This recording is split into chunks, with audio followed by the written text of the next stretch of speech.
Two verses in the Holy Quran. إِنَّ اللَّهَ يَأْمُرُكُم بِالْعَدْلِ وَالْإِحْسَانِ وَإِيتَاءِ ذِي الْقُرْبَى.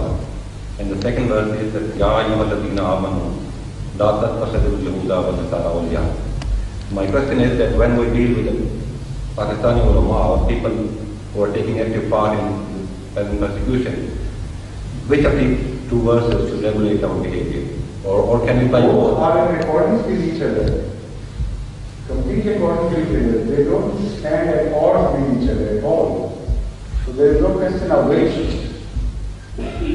Other requires an equal treatment to the person. If somebody transgresses, you have a right to transgress against him to the extent that he has transgressed against you. So the second verse is under other, not against him.